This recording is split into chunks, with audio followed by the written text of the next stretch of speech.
이 이야기는 솔직히 좀 화가 나지 않을 수 없어. 문재인 전 대통령의 사위가 항공사에 취업한 사건과 김건희 여사가 과거에 받은 명품백과 화장품 선물에 대한 이야기를 들어보면 검찰이 어떻게 이런 상황에서 이런 논리를 펼치는지 이해가 안 돼. 먼저 문재인 전 대통령의 사위가 2018년에 타이스타젯이라는 항공사의 전무이사로 취업한 이야기를 보자고. 이 사람이 원래 게임업계에서 일하던 사람이야. 그런데 갑자기 항공사에 들어가게 된 거야.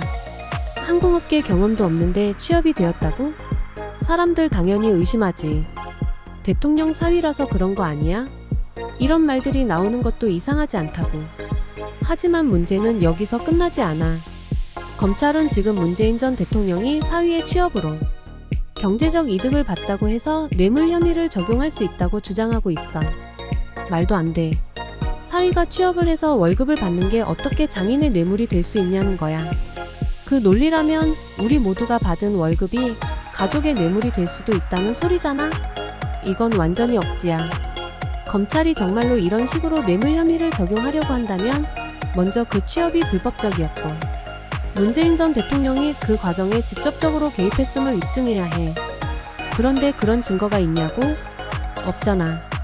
그냥 의심만 가지고 수사하는 건 정말 부당하지. 이제 김건희 여사 이야기를 보자.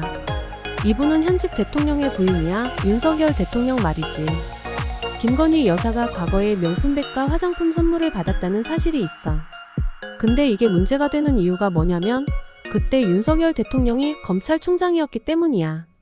그러니까 사람들이 이게 정말로 남편의 직무와 관련된 대가로 받은 거 아니냐라고 의심하는 것도 이해는 가. 그런데 이걸 검찰이 제대로 조사했나? 그렇게 똑같은 잣대로 수사했나? 아니잖아. 그러면 김건희 여사가 받은 선물이 남편의 직무와 관련이 있는지 아니면 그냥 개인적인 선물인지 명확히 밝혀야 할 텐데 그걸 했냐고 묻고 싶어. 이게 진짜로 남편의 직무와 관련된 대가로 주어진 거라면 당연히 뇌물이겠지. 그런데 이걸 제대로 수사했는지 그런 의문이 생겨. 지금 문제는 검찰이 문재인 전 대통령과 김건희 여사에게 동일한 기준을 적용하지 않는다는 거야. 문재인 전 대통령의 사위 사건에서는 말도 안 되는 논리를 가지고 와서 경제적 공동체라느니 월급이 장인에게 간 뇌물이라느니 하는데 이게 상식적으로 납득이 되냐고. 이런 논리라면 김건희 여사가 받은 명품백도 남편인 윤석열 대통령에게 경제적 이득이 된다고 주장할 수 있는 거 아닌가? 그런데 왜 여기는 그렇게 안 하는지 정말 의문스럽지 않을 수 없어. 현직 대통령이든 전직 대통령이든 법은 모두에게 공평하게 적용되어야 해. 그런데 지금 이 상황을 보면 법이 정말 공평하게 적용되고 있는지 의심스러워. 특히 문재인 전 대통령의 경우 검찰이 뭔가 억지로 끌어다 붙여서 뇌물 혐의를 적용하려고 하는데 이게 정말 맞는 거냐고 묻고 싶어. 반대로 김건희 여사의 경우에는 그런 기준을 왜 적용하지 않는지 답답할 뿐이야. 결국 이 두 사건을 통해 우리가 보는 건 법적 기준이 얼마나 일관성 있게 적용되고 있는지가 정말 중요한데 지금 이 상황은 그 기준이 제대로 지켜지지 않고 있다는 거야.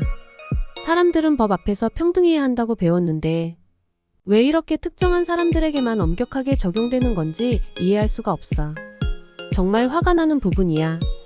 앞으로 이 사건들이 어떻게 전개될지 법원이 어떻게 판단할지 두 눈 부릅뜨고 지켜봐야 해.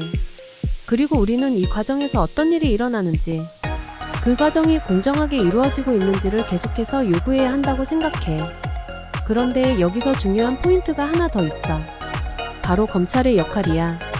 검찰은 법을 집행하는 기관으로서 공정성과 객관성을 유지해야 해.